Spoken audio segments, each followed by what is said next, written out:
In a handful of ways, Microsoft Game Pass is starting to become a victim of its own success. Primarily, I think they have a bit of an issue with discovery, so that's why I'm here to help you out. As of March 30th, there are 377 games on Game Pass Ultimate for the console alone. Today, we're going to talk about the top 5 pixel art games that are on that list. Number 5, Monster Sanctuary. This darling of a game has you collect monsters, train them, level them up, evolve them, and I promise I'm not talking about Pokemon. The art is fantastic, and online play will let you pitch your skills against other keepers out there. This equal parts Pokemon and equal parts Metroidvania is all parts fun. This one's holding strong on Metacritic with an 80, so critical consensus is this is a really good to great game. Number 4, Narita Boy. This one is brand new, and I've only been able to spend a few hours with it so far. But of the group, it might benefit the most from recency bias. The art is phenomenal. It reminds me of the look Tron was going for in the 80s, and the art for the new Thor Love and Thunder. This game has humor, and the nostalgia trip hasn't worn off on me just yet.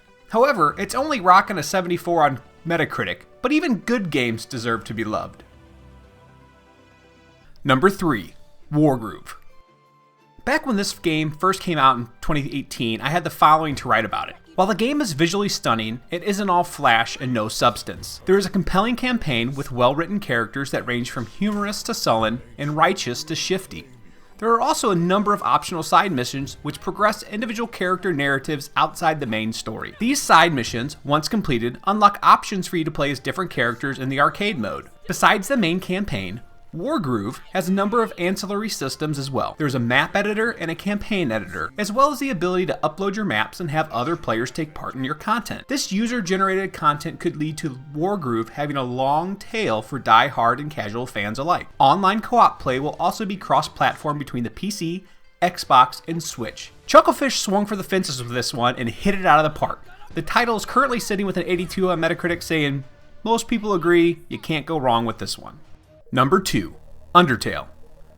So, just so you know, Metacritic isn't the end-all be-all of this list. And if it was, this game would definitely be sitting at number 1. A lot of people love it, and it's a great RPG by Toby Fox. The critics have spoken and given this game a 92, which is pretty fantastic. I mean, that is amazing. But I have spoken, and this game is still number 2 on the list. It features a top-down perspective, and you have to help a child reach the surface. People love it, you should play it. Coming in at number 1 is Octopath Traveler. I love this game, and it's by far my favorite on the list. While this game does primarily make use of pixel art, it might cheat a little bit and hypes it all up with cutting-edge particle effects. The look is just mesmerizing.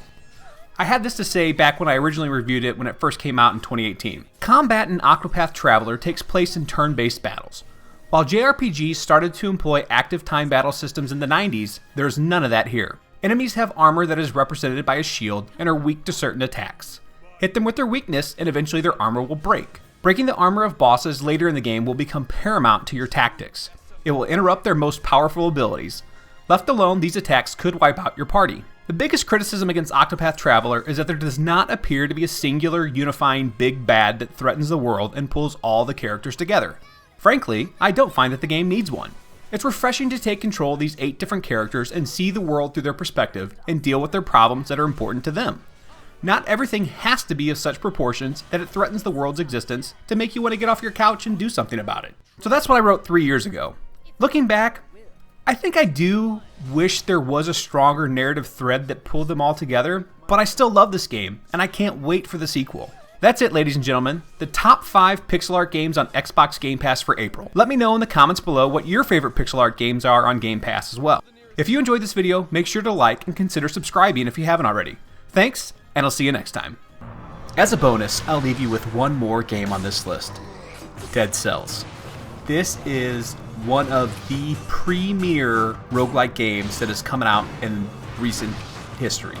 And the pixel art is fantastic. Even when this game pisses me off because I die from something stupid that I did, I keep coming back to it because the presentation and the gameplay is just so fantastic. It could have easily bumped any of the games on this list off, and it would be hard for me to argue with you why it shouldn't be on here. So, take it for what you will. I couldn't get away with just doing a top 5. Dead Cells had to be on this list. Thanks, and I'll see you next time.